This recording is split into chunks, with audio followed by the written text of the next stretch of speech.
Hello, everyone. Tonight we are going to talk about something that might hit a little closer to home than you expect. You see, not long ago, I was doing what everyone says is good for the heart, going for my daily walk, rain or shine. The streets were quiet, the birds doing their usual gossip in the hedges, and me? I was limping a little, grimacing through the pain in my left knee, and wondering why I felt more exhausted than energized. That's when it struck me. What if this sacred ritual of walking every day, the one we're told keeps us alive longer, isn't quite right for all of us? Especially if you're like me, hovering well past the age where your joints feel like they've survived multiple wars. You probably won't survive, they say, unless you move more, walk more, get those steps in. But no one tells you what to do when walking feels like you're dragging bricks, or when every step is followed by a twinge in the hip, a twist in the ankle, or a fatigue that doesn't make sense for someone who just took a stroll to the mailbox. So before you get comfortable, take a moment to like the video and subscribe, but only if you really like what I do here. Post your location and local time in the comments below. I'm always curious to know who's tuning in and where they're stretching their legs or not stretching, as the case may be. Now turn off the lights, maybe turn on the fan for some soothing noise, and let's get started tonight. That day, after dragging myself back into the house and collapsing into my favorite armchair, the one with the ripped fabric that smells like the ghost of old coffee, I realized something wasn't right. I wasn't feeling stronger. I wasn't even maintaining. I was going backwards, slowly but surely. My knees were swollen, my energy low, and honestly, my mood, let's just say even the cat avoided me. I know I'm not the only one. If you're over 65 and reading this, chances are you've felt it too. That tight ache in the back of your legs after sitting too long. That puffiness in the ankles that makes your shoes fit like punishment. That unshakable tiredness. And here's the truth that nobody wants to say out loud. Walking alone isn't always the answer. You know that old school advice, use it or lose it?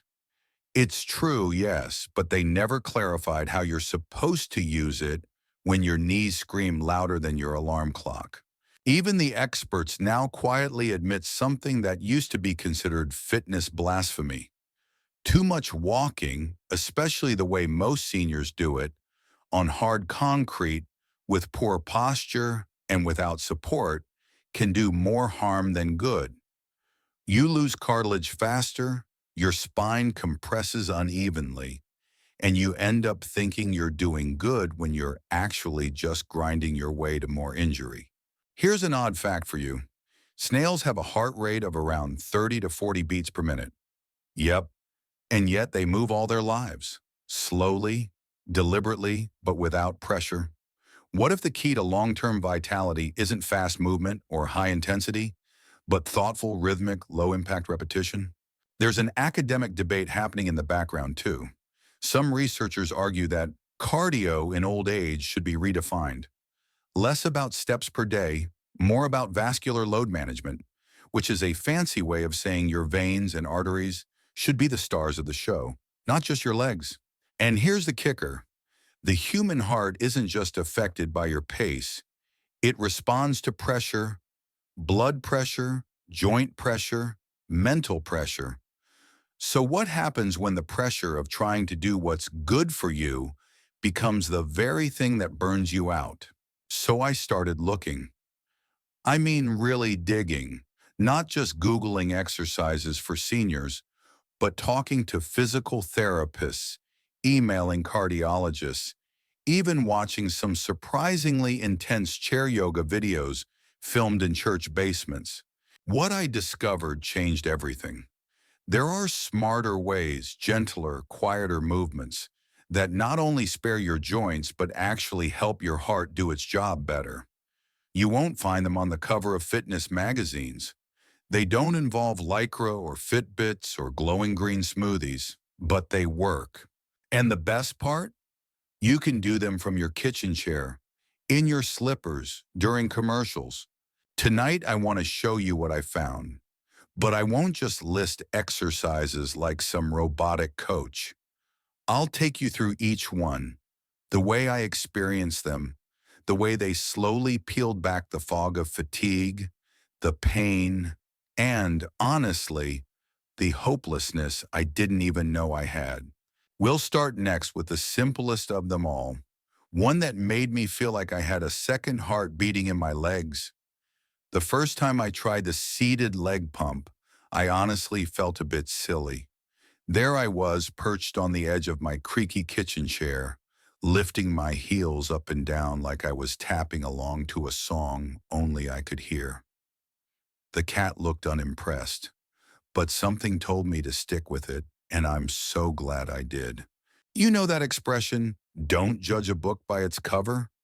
Well, don't judge an exercise by how goofy it looks either. Here's what I didn't know back then. Your calf muscles, those squishy columns running down the back of your lower legs, are nicknamed the second heart by some cardiologists. No joke. They help pump blood back up to your real heart, especially when gravity's doing its darndest to keep everything down in your ankles. When you squeeze those muscles with intention, like during a heel raise, you're not just moving. You're helping your entire circulatory system breathe a sigh of relief.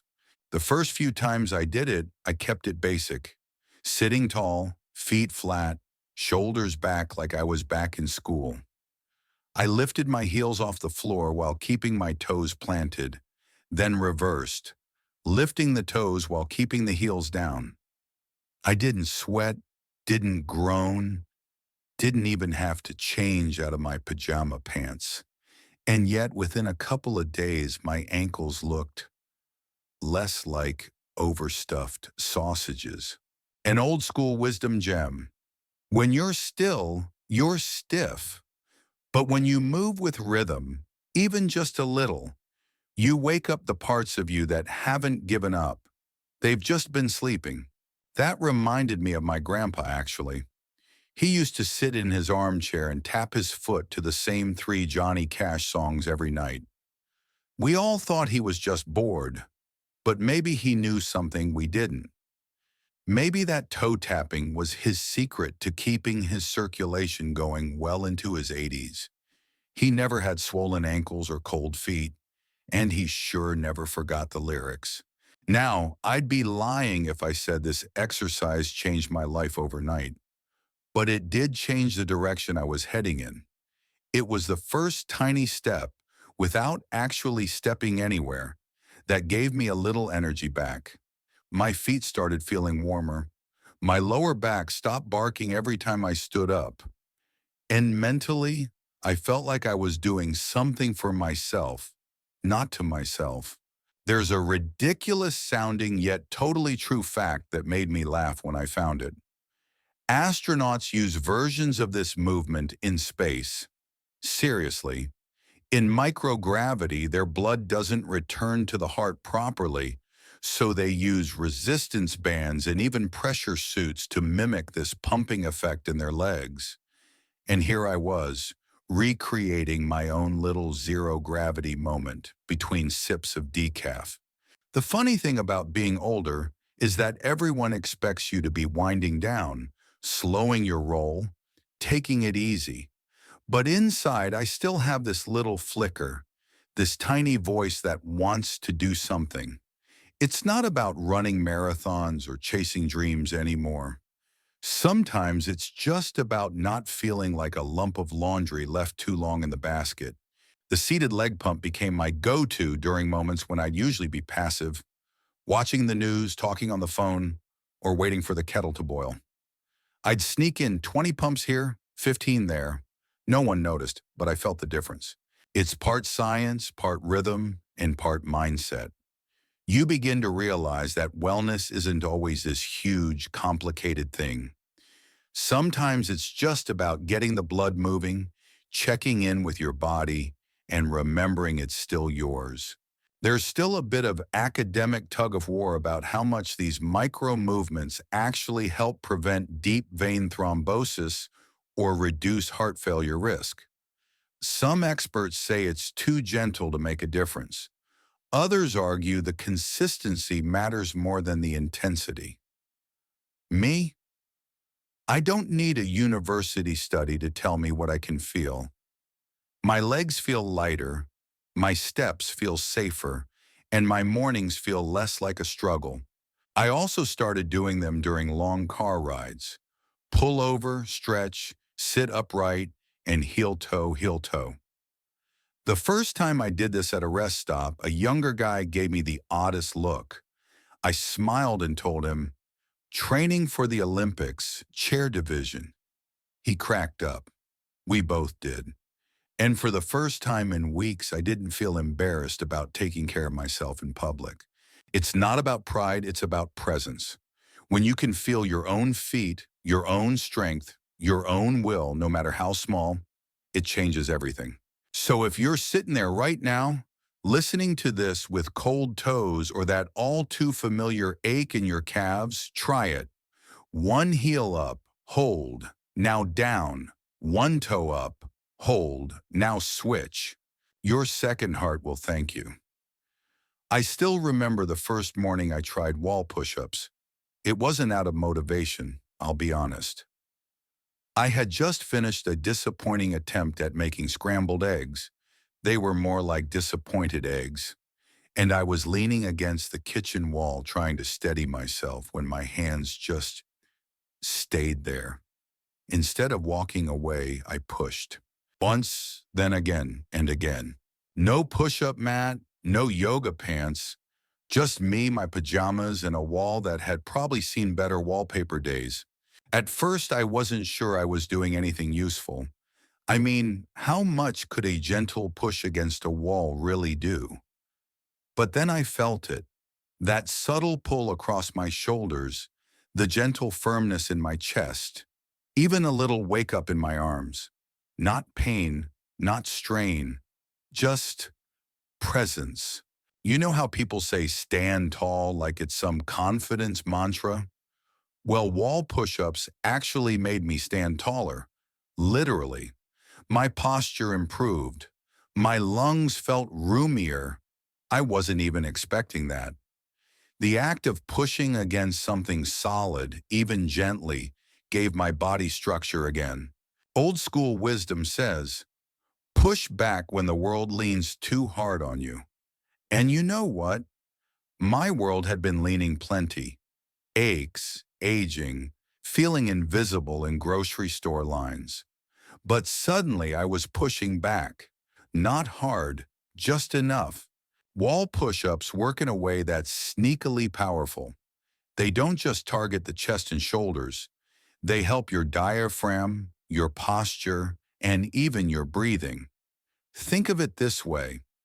Every time you press into that wall, you're not just building muscle, you're expanding space, inside and out.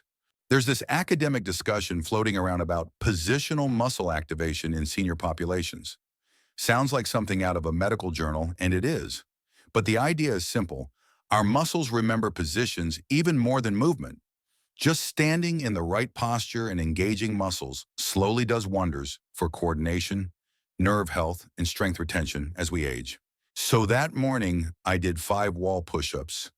Then the next morning, I did 6. After a week, I was up to 10. I'd stand about 2 feet from the wall, feet shoulder width apart, hands flat against the surface, and slowly bend my elbows until my nose got close to the wall, then gently push back. Breathe in as I went forward, breathe out as I came back. It became a rhythm, kind of like a prayer, quiet, deliberate, and calming. Sometimes I'd even hum an old hymn while I did it. The push and breathe rhythm helped with my anxiety more than I expected.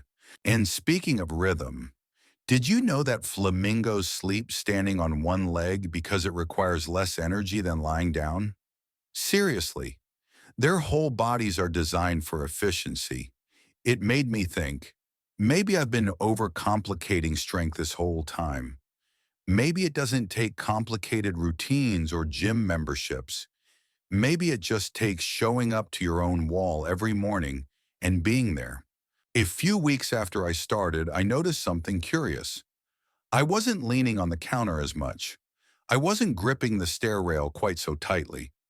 Even when I sneezed, and let's be honest, senior sneezes hit like mini earthquakes, I felt more solid. Then came the real test. A family gathering at my daughter's house. Lots of standing, hugging, lifting grandbabies. Normally, I'd need to sit down halfway through lunch. But this time, I stood longer.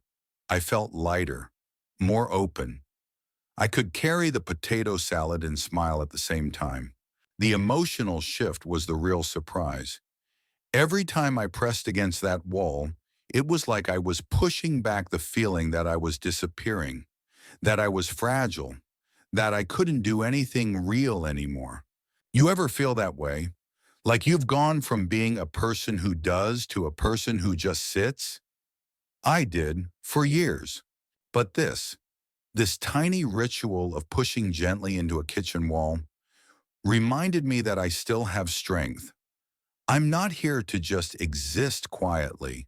I'm here to move, to breathe deeply, to push back. Margaret, a neighbor of mine and one of the sassiest 80-year-olds you'll ever meet, told me she does her wall push-ups by the bathroom mirror so she can wink at herself when she's done. I want to see the woman who's not giving up, she said. Honestly, I might start doing the same. So now I've got a routine. I brush my teeth, then I do my wall push-ups. It's not glamorous, but neither is growing older. Still, we show up. We push. We breathe. And somewhere in the middle of that slow repetition, the fear slips away and strength takes its place. The chair I sit in for my leg lifts isn't anything fancy. It's just an old wooden dining chair with a little wobble and a worn-out cushion that's lost its puff. But that chair has seen more transformation than some gym memberships ever will. The funny thing is, when I first heard of seated leg lifts, I scoffed. I thought, oh, so now just moving my leg in the air is going to fix everything? But after wall push-ups started showing results, I figured, what's one more weird-looking movement added to my morning routine? So I tried it. Back straight, both feet flat on the floor. Then I lifted one leg slowly, just a few inches off the ground, held it there for a moment, then lowered it. Switch legs. Did it again, 10 times each. Simple? Sure, but something shifted. There's an old saying, still waters grow stagnant. And boy, can that apply to our bodies. Sitting still all day feels peaceful at first, but then you start to notice the numbness, the coldness in your feet, the ankles ballooning like little balloons at a birthday party no one asked for. Seated leg lifts, as odd as it sounds, are like waking your legs up from a long nap. Not with noise, not with drama, but with dignity. I once read about how crocodiles can go months without moving. Impressive? Maybe, but also terrifying. Because inactivity, while natural in the animal kingdom, turns humans into statues. And not the good kind. The stiff, sore, why does this hurt kind? And here's where the academic world gets spicy. There's debate about whether low-intensity muscle engagement can offer the same metabolic benefits as traditional strength training. Some researchers argue that gentle activation, when done consistently, improves mitochondrial function and insulin sensitivity just as effectively, if not more sustainably. In simpler terms, moving your leg while sitting down might be smarter than we've been led to believe. George, an old friend from our community center, put it best. I started doing these lifts during my afternoon soaps, he said, and now my pants don't cut off circulation when I sit down. I laughed, but then I noticed the same thing. My legs didn't feel like logs anymore. They felt alive, like they had a purpose. There's something about working the quadriceps, the front of your thighs, that gives you back some autonomy. These muscles are the ones that help you stand up, get out of a car, climb stairs without gripping the handrail like your life depends on it. And when they get stronger, so does your confidence. I added a twist to my routine. I'd do leg lifts every time a commercial came on during the evening news. That way, it wasn't exercise, it was just part of the show. First commercial break, right leg. Next one, left. By the end of the hour, I'd done more for my health than I had all day. There's also this small meditative rhythm to it. Lift, hold, breathe, lower, switch, repeat. You start to get into a flow. Your breathing syncs up. Your brain quiets down. It's not a workout, it's a ritual. And here's a quirky fact for you. In ancient China, people believed that moving your limbs while seated helped balance your qi, the life energy in your body. Maybe they were onto something, because after a few weeks, my digestion improved, my sleep deepened, and I didn't dread standing up from the couch anymore. For a while, I even started playing soft music while doing the lifts. Something jazzy, not fast, not slow, just enough to make the room feel like a lounge and me like the main act in a very quiet, very low-budget performance. I remember the day I caught my reflection in the window, leg up, hands on the chair, focused expression, and instead of seeing an old man struggling, I saw someone determined, someone showing up for himself. That was the shift. Seated leg lifts aren't glamorous.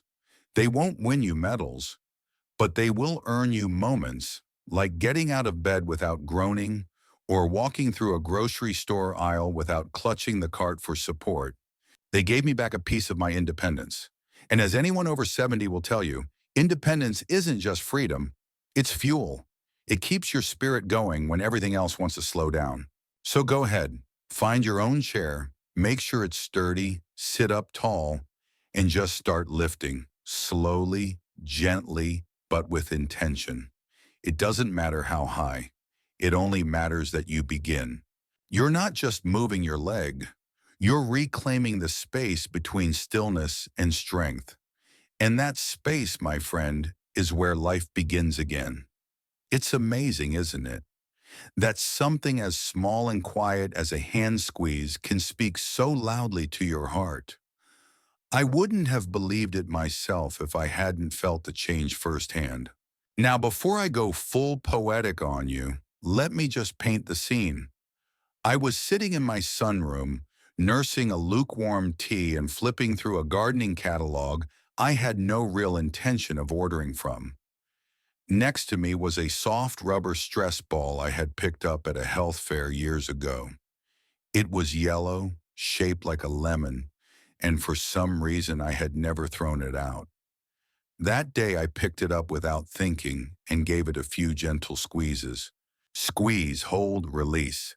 It felt nice, like wringing out tension without moving anything else. Squeeze, hold, release. And that was it.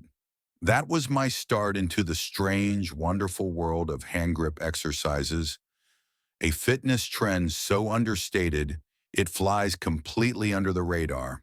There's an old rule from carpentry that says, the strength of a structure is in the parts you don't see. That's what grip strength is. Invisible, underestimated, yet crucial. Not just for opening jars or carrying groceries, but for blood pressure, circulation, and even brain health. Yes, really. I later read that researchers have found strong correlations between grip strength and longevity. And not just because it means you can hold on to your walker tighter. It turns out your grip is a solid predictor of your overall neuromuscular health. When your grip weakens, your balance, reaction time, and overall resilience often follow suit. There's even this quirky academic theory being debated about whether grip strength should be a vital sign, like heart rate and temperature. Some doctors argue it reveals more about your health than a routine checkup ever could. Imagine going in for a physical and the nurse says, "Can you squeeze this rubber duck for me, please?" Honestly, it might not be such a bad idea. So I started doing hand grip squeezes every morning while listening to the radio. Nothing too intense. Just hold and squeeze for 5 seconds, release, then repeat 10 times. I used that same old lemon-shaped stress ball at first. Later, I graduated to a little therapy ring from the pharmacy. Here's what I noticed first. My fingers didn't feel as stiff. You know how they sometimes lock up a little in the morning, like they're deciding whether or not to cooperate? That faded. Then I noticed my wrists felt stronger. Then, oddly enough, my whole upper body just felt more connected. But the most surprising thing, my heart stopped pounding so much at rest. Now, I'm not saying this little trick cured me or anything dramatic, but I used to get that random fluttering heartbeat when I stood up too fast or bent down to pick something up. That hasn't happened since I started the hand grips regularly. Coincidence? Maybe, but I'll take it. And speaking of surprises, did you know that octopuses have 3 hearts?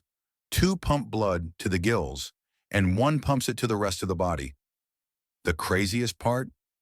The heart that sends blood to the body actually stops when the octopus swims. That's right, it literally takes breaks. Makes me feel a little better about napping after my exercises. I also started doing the squeezes at stoplights. One hand on the wheel, the other casually gripping my soft ring. Nobody notices, and I'm getting healthier in traffic. Better than yelling at bad drivers, I suppose. The thing I love most about grip exercises is how discreet they are. You can do them anywhere. During a phone call, at the doctor's office, even while waiting for your tea to steep. And they give you something rare, control. So much about aging feels like letting go. Letting go of speed, of multitasking, of confidence in your body. But squeezing something, feeling the firmness in your palm, the pressure between your fingers, reminds you that you still have strength, that you still have hold over something.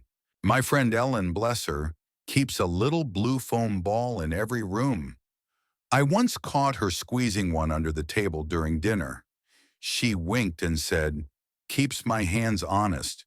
That's the kind of quiet rebellion I can get behind. You don't have to scream to be strong. You don't need loud gym music or protein shakes. You just need to grip and believe with every squeeze that your heart is listening. So, if you've got a tennis ball, a sponge, or even just your own fist, give it a try right now. Squeeze, hold, breathe, release. You're not just strengthening your hand. You're reminding your heart, I'm still here. I'm still strong. And I still have some fight left in me. The day I discovered seated leg raises was a day I'd already given up on. My joints were cranky, the sky was the color of old dishwater, and I hadn't changed out of my robe. You know those days when even pouring a bowl of cereal feels like an achievement? Yeah, one of those.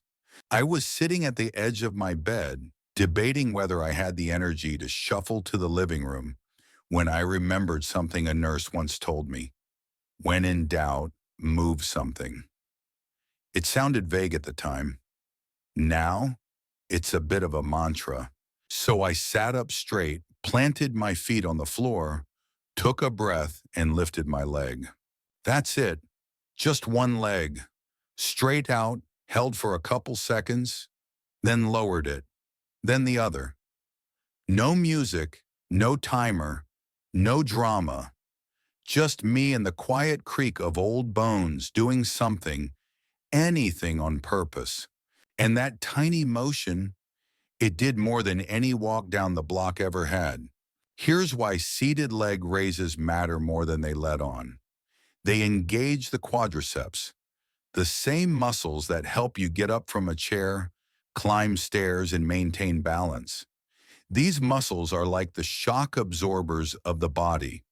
When they're weak, everything else has to overcompensate, and that's when you start reaching for walls, railings, or chairs that are bolted down. But when they're strong, you stand taller, you move steadier, and you feel, how do I say this, trustworthy in your own body again. Old school wisdom says, don't wait to be rescued. Stand up when you can. But sometimes standing up starts with just lifting a leg. I added leg raises into my morning TV routine, first during the weather report, then during the commercials. 10 reps on each leg, straighten, hold, lower, and repeat. At first my legs shook, not dramatically, but like they were waking up from a long sleep. It was humbling, sure, but also oddly encouraging, because even though it felt difficult, it also felt doable. There's a hot little debate in the rehab world about whether passive movements, like assisted leg swings, are as beneficial as active ones like leg raises. Some argue that active movement, where your body initiates and controls the lift, is crucial for muscle memory and coordination, especially for seniors. And after a month of leg raises, I can tell you, I believe the active side wins. It's a peculiar but lovely sensation. The kind of quiet burn that tells you your muscles are working, but not screaming, like lighting a candle instead of a bonfire. Harold, an acquaintance I met at a stroke recovery class, once called these confidence crunches. He said each time he lifted his leg and held it, it felt like proving something, not to anyone else but to himself. He told me about the time he surprised himself by walking to his mailbox without leaning on the fence. Didn't even realize it until I got there, he said. Legs just did it. That made me smile. Sometimes your body catches up to your hope before you even notice. And you know what's odd? Flamingos again. Yeah, we're back to them. They can stand on one leg for hours, even sleep that way, and scientists still debate why. Some say it takes less effort than standing on two. That idea stuck with me, that maybe, just maybe, there's elegance in the simplicity of one strong leg holding steady. So I made it a habit. Each morning, sit, lift, hold, and lower. Each afternoon, repeat. I added ankle weights eventually, not because I wanted bigger muscles, but because I wanted more control, more presence in my own limbs. That's a wild thing to say out loud, but you know what I mean. To feel present in your legs again after years of feeling like you're dragging two reluctant toddlers around, that's something. Then one morning it hit me. I wasn't holding on to furniture when I stood up anymore. I didn't even notice the moment that change happened. But there it was, a new kind of independence. Not loud, not announced, just there. You see, there's no trumpet sound when your body starts trusting you again. But it happens, quietly. And leg raises? They're a way of saying, I'm still participating, still showing up. So, if you're sitting there reading or listening, go ahead, straighten that leg. Just a few inches off the ground. Hold it. Feel the firelight of effort in your thigh. Lower it gently. Switch legs. That's not just exercise, that's a message to your body and to your heart that you're not done, that you're still choosing strength, one lift at a time. I used to think you had to go big to make a big change. Big gym, big plans, big sweat. But these days, I've learned the opposite might be truer. It's the tiny things, the little, barely noticeable actions that ripple through the body like a quiet revolution. It started slowly. One day I noticed I wasn't winded just getting out of the recliner. Another day, I caught myself walking to the kitchen without thinking about whether I'd make it without stopping. These weren't grand fireworks-type changes. They were subtle, but consistent, like a slow tide pulling back fatigue and pushing in clarity. Tiny movements, massive shifts. There's an old proverb, a gentle stream wears away the hardest rock. And let me tell you, I'm that rock some days, achy, cracked, stubborn. But these small, low-impact movements, they've been that steady, persistent stream, soothing my knees, energizing my blood, and maybe even chipping away at the idea that aging means fading. You ever hear of the blue zones? Places like Okinawa, Sardinia, and Loma Linda, where folks regularly live into their 90s and even 100s. One of their common threads? Daily low-impact movement, gardening, sweeping, stretching, walking slowly with purpose. Not one of them is training for a triathlon, but their joints still move, their backs still bend, and their spirits stay surprisingly spry. There's ongoing academic chatter, yes, actual heated debates in the health world, about whether brief, consistent micro-exercises, some call them exercise snacks, are better than long, infrequent workouts. The camp I fall into? Team snacks. Give me 10 minutes here and 5 minutes there over one massive, exhausting gym day every time. I built my days around these micro movements. You don't need a gym schedule. You need rhythm. Leg pumps while reading, wall push-ups after brushing my teeth, leg raises during commercials, hand squeezes while watching birds. This isn't a workout plan. It's a lifestyle rhythm, gentle, forgiving, and repeatable. The results were strange at first. I didn't lose weight.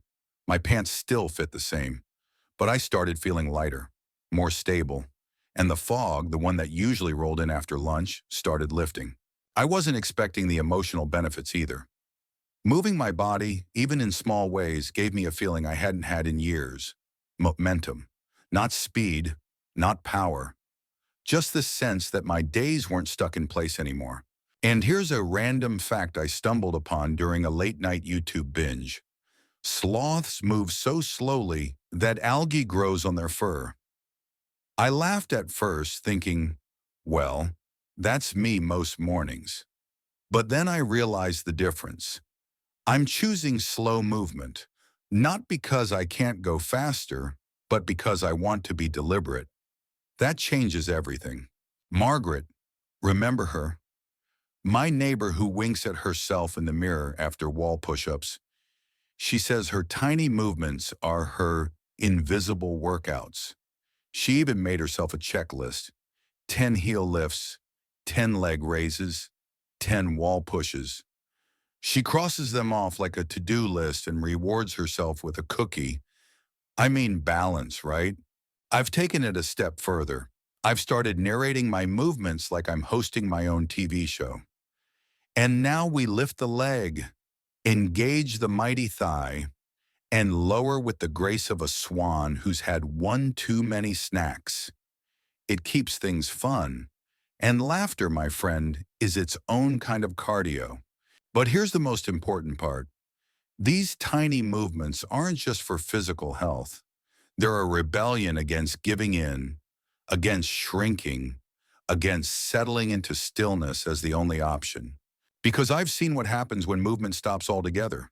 Muscles waste, balance goes, confidence dissolves. I don't want that for myself. I don't want it for you. And the beauty of this approach is accessibility. No matter your weight, joint condition, energy level, or mobility, there's something here you can do. That one little movement, repeated daily, sends a message. I'm still in control of something. I'm still here. Old school thinking might have said, go hard or go home.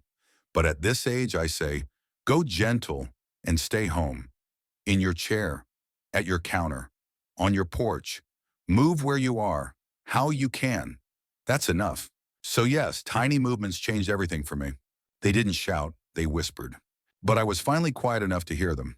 Somewhere between the heel lifts, the quiet squeezes, and the steady wall pushes, something shifted in me. Not just in my body, but in my sense of self. I didn't expect these simple exercises to give me my life back. I wasn't chasing some dramatic transformation or miracle cure. I just didn't want to feel like I was withering. That's all. I wanted to feel like I was still participating in my own life. Turns out that small wish was enough to light a fire. You know how some people say you don't know what you've got till it's gone? Well, sometimes you don't realize what's been returning to you, little by little, until one day you look around and say, wait a minute, I feel better. I'm not just enduring the day anymore. I'm engaging with it. It started small. I was doing my grip squeezes on the porch when my neighbor Sam stopped by to chat. He asked how I was. I said, stronger than last week. And I meant it. That night, I thought about how long it had been since I'd said something like that. I didn't need to run marathons. I just needed to stop feeling like a passenger in my own aging. I needed to move, to act, to reclaim things that quietly drifted away while I was too tired or too afraid to reach for them. There's this beautiful line I once read, "The smallest spark can hold back the dark." I think these exercises became my spark. One by one, they pushed the shadows of doubt, fatigue, and fragility a little further back. And funny thing, I didn't just get stronger physically. My conversations got deeper. I laughed more. I took longer phone calls. I didn't cancel plans because I was too tired. My daughter even noticed I wasn't groaning when I got up from the couch. "You seem different," she said, eyebrows raised. "I feel like I have some fight left," I told her. And that felt truer than anything I'd said in years. There's an old man who lives a few blocks away. Pete. He walks with a cane and takes his sweet time going anywhere. But every morning, rain or shine, he's out there. I once asked him what kept him moving. He smiled and said, "Because I still can, and I owe that to myself." That stayed with me. The idea that we don't move because we have to. We move because we can, because it's a choice we still get to make. And every time we make it, we're saying yes to our own resilience. Let me be clear, I'm not promising miracles here. I still have pain some days. I still forget things. And there are moments when I drop a spoon or shuffle a little slower than I'd like.